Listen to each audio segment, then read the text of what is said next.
Litecoin to the US dollar coin, bringing this up. Lovely, excellent, continued move. Still looking for our $300 target. Have we got to the point where we're able to challenge this and say, are we breaking it up the way? Yes, we are. I'll just say hi, everybody, by the way. Thanks for joining me for this show. If you are just joining me, we're taking a look at Litecoin just now. Litecoin versus USDT. We're going to ask the questions, why are the prices retracing from where they are just now on Litecoin? Will we see the Litecoin prices actually manage to break its resistance and carry on up the way? In which case, where's our target towards the top side? Where are you be taking profit at? What were you hoping to see the Litecoin prices achieve over the next wee while? Where's the next best risk management zones for us? Where would we have a big inflection in price, offering up, that biggest potential for a discounted buy price? Not guaranteed, of course, but if we were looking for discounts, where would that be? All of that and more covered in this episode right now. Bang. In fact, here's some intro clips just so you can see my name come up on screen, hear my music. Doodle-doo, it's good stuff, isn't it? Great time for you to hit the like button. Right, okay, popping back in. By the way, this is filmed during a live show. Be sure to join me for the live show. Hey Randy, thanks for hitting like, for example. Right, so first off, why is the Litecoin price retraced? Litecoin price was $260 and now it's $240. We're seeing that, that's the guts of a 10% movement down the way from its highs. Even though these candles are pretty dinky, that's 7%, that's 8% there, just there on the screen.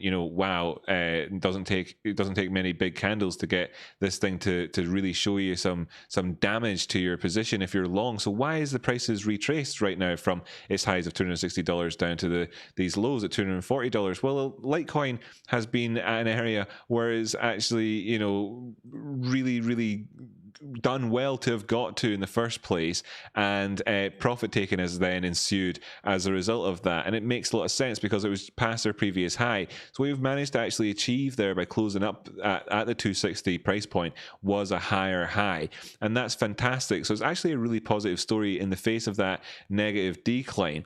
Now, this higher high that's come in so far has come in with the potential for us to be diagnosing it as saying this is divergent here, as we can see, between previous highs and our most recent high.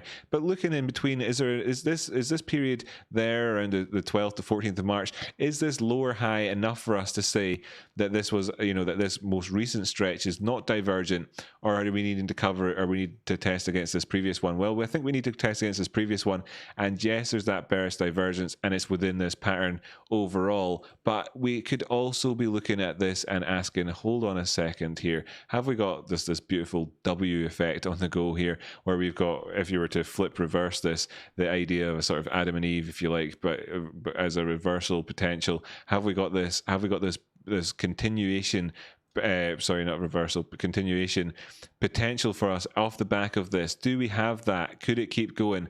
And well, frankly, it could, right? It absolutely could. And that's and this would be a case of us continuing on the prior trend. It'd be a case of us having had tested all of our moving averages that we really needed to on the daily time frame, and that would be good to see too. It'd be a case of, for example, the Bitcoin dominance chart just dropping right the way down the way. For instance, it would be a case of, if I can go back to the previous chart there for us, it would be also a case of, for example, us doing well versus Bitcoin too. Could we be looking at Litecoin being one of the founding fathers of alt season in earnest? Because a lot of these coins have had a tough time. And we've had these patterns on the go in the past, whatever, and they've played out. But overall, it just keeps on evolving into more and more and more of the downside. Well, that's finally coming up again and testing the 200 and being right at it at this point while we've pulled back. Could we actually see a turnaround? Well, it could happen, and we've had bullish divergence on the go here on this pairing for us to see. We've got there is, of course, as well the hidden bearish divergence at the same time. But in terms of the DMI, we've really just kind of for the first time in a very long time gotten a bit of a change here versus Bitcoin. So this is all happening for us right in this zone. So is it possible for us to see it kind of continue across the board for us with Litecoin?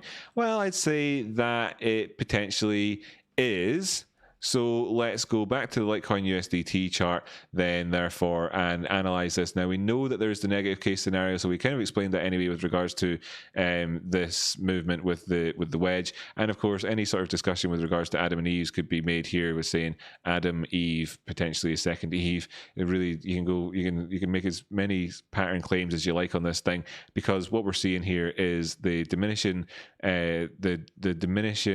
volume in this period of time while we were at our $250 highs, and now we've broken past them. So jumping up towards the weekly time frame and looking back, what it says is that we broke past this previous inflection point, and this is our all-time highs up there at the $300 area.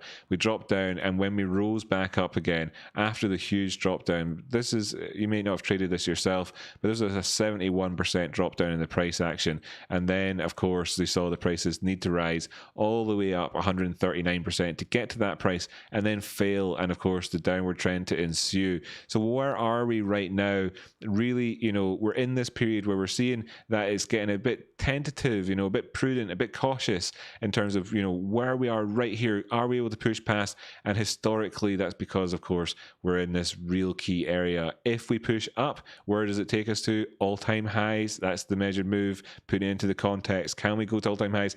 Yes. Then what happens with this coin? It suddenly becomes a very, very, very interesting coin to wrap back around again and go to that Bitcoin scenario for us, and say, hey, that was the second best buy you could have possibly ever got. This is actually the best buy here, recently on the 22nd of March. If we crack that, then it changes overall. If we have an upward trend here versus Bitcoin, then wow, there's just so much room to go, and it makes scenarios like a downward sloping Bitcoin dominance chart in the face of upward rising potential continuation price action up towards the top side for Bitcoin itself, then it means fantastic things overall. So that would be nice if that was the case. Now that's the most positive bullish case. Remember, we know the range. That's the range to trade. Dropping down below that, look out for fake out zone. Then you can catch a short if you even want to. There we did talk